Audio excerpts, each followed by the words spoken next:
Bonjour Chloé, vous allez bien? Très bien, on est ravis d'être ici à Pirates of the Caribbean, une des attractions, je pense, préférées des visiteurs, et puis aussi assez complexe, donc intéressante pour nous et pour toi, j'imagine. Tout à fait, j'ai plein de choses à vous montrer sur tous mes équipements et sur le travail que mes équipes a réalisé depuis ces quelques mois. Alors, je suis manager show et audio-vidéo sur le parc 1. Donc, j'ai deux équipes sur le territoire 1 qui ont travaillé dans Pirates des Caraïbes. J'ai ma première équipe show, donc qui s'occupe des animatronics, des effets spéciaux et de la partie lighting de l'attraction, ces différents effets lumineux que je vais vous faire voir à l'intérieur. Et j'ai une autre équipe qui s'appelle l'équipe audio-vidéo. Elle s'occupe de tous les éléments audio de l'attraction et visuels par des vidéoprojecteurs que je vous ferai voir aussi à l'intérieur. Ok, bah tu vas nous montrer tout ça. Chloé, avant toute chose, je crois qu'on t'attend sur le chantier du château de la Belle au Bois Dormant. Et oui, je vais devoir vous quitter et on se retrouvera tout à l'heure. Et puis bonne visite, profitez bien. Et tu verras les images qu'on tourne. Merci, à tout à l'heure. Il faut savoir que l'éclairage de la file d'attente a toute son importance, surtout à l'entrée de l'attraction.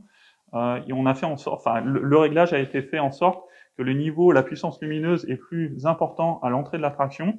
Et au fur et à mesure que le visiteur avance dans la file d'attente, l'intensité lumineuse, on l'a diminuée pour faire en sorte que l'œil du visiteur s'habitue à cet éclairage un peu plus sombre. Là, nous nous trouvons dans la zone embarquement-débarquement.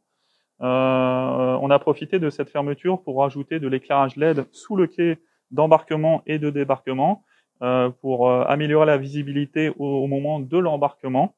Lorsque l'eau est présente dans le flume, le rendu est vraiment sympa. Là, on arrive dans la scène 7 et actuellement, il y a Julien et Alex qui sont en train de faire des réglages sur la partie animation et sur la partie effets spéciaux. Donc on peut voir les différents canons avec les effets de fumée et les 3 gunners. Ils ont fini l'intervenir et ils sont en train de peaufiner les réglages. Alors Julien, ici on est dans une scène qui est particulièrement impressionnante, celle de l'Inferno. Est-ce que tu peux nous expliquer quel est votre travail sur les audio animatronics de l'attraction? Alors au quotidien, on s'occupe de tout ce qui est maintenance préventive et corrective des animatroniques. Par exemple, s'il y a une panne ou une casse ou une fuite. Donc on s'en occupe chaque nuit. Est-ce que vous avez profité de la fermeture prolongée du parc Disneyland pour faire des travaux de plus grande envergure que vous n'aviez pas eu le temps de faire en général? Alors on en profite que notre resort est fermé pour justement affiner les mouvements, les rendre un peu plus réalistes. On a profité de refaire complètement certaines figures qu'on n'a pas eu le temps de faire en 2017. Donc on a profité de cette fermeture pour faire ça. Quelle est la complexité de cette scène en termes de mélange d'effets spéciaux et d'animatronique? Et ici, c'est une scène assez spéciale parce qu'on mélange du coup l'animation avec les figures. On a le F1 qui a beaucoup de mouvements et après les gunners, c'est 3 autres pirates sur le galion. Et on a aussi tous les canons avec un effet de fumée fait par du CO2 liquide, l'animation du canon. Donc là, ton collègue, que fait-il exactement sur sa console? Alors là, mon collègue a ce qu'on appelle la remote. Donc c'est la télécommande pour contrôler entièrement les mouvements des animatroniques. Donc là, il en profite pour faire des réglages, affiner certains mouvements pour le rendre plus réaliste. C'est très long. Par exemple, une figure comme le F1 qui a une quinzaine de mouvements, on peut en général le faire en une nuit, mais il faut au moins une nuit pour faire un animatronique, donc une journée. Alors, actuellement, nous sommes en train de faire ce qu'on appelle les tunings. Donc c'est en fait, on prend la main sur chaque mouvement de la figure, on les prend en manuel grâce à cette boîte qu'on appelle une boîte à piglettes, et ce qui nous permet de prendre la main. Par exemple, là, je suis actuellement sur le head turn, donc la rotation de la tête, voilà, ce qui nous permet d'avoir le graphique, qui nous permet d'avoir le retour du capteur, parce que chaque mouvement est équipé d'un vérin hydraulique ou pneumatique, et on a un retour capteur de la position exacte du mouvement, ce qui nous permet de savoir à quelle position est le mouvement, s'il y a des problèmes, et surtout ce qui nous permet de faire la régulation. Ce qui nous permet d'avoir aussi des grosses accélérations sur des mouvements assez importants, comme là le head turn, on peut le faire tourner assez rapidement. Et sur une tête comme lui, il a tous les mouvements de tête. Donc on va avoir en direct. Voilà. Donc là on va avoir le head node qui permet de faire lever et descendre.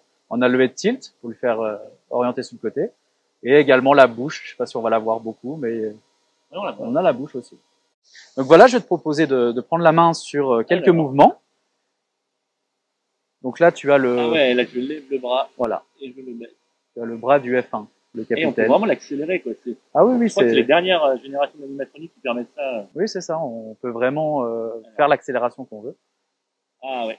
Écoute Alex, je te remercie beaucoup pour cette super expérience. Bon courage pour la suite de votre travail et pour la réouverture. Merci. À bientôt. Alors Samuel, qu'est-ce que tu nous montres maintenant?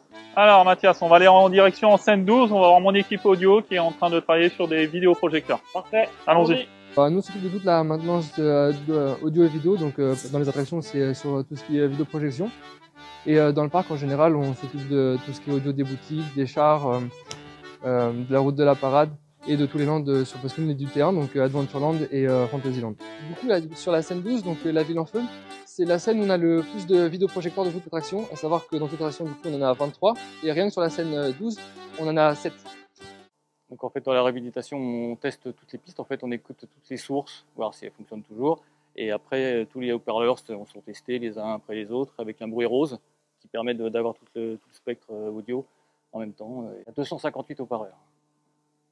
Donc Samuel, écoute, c'est devant cette scène, une des scènes finales de l'attraction Pirates of the Caribbean que l'on se sépare.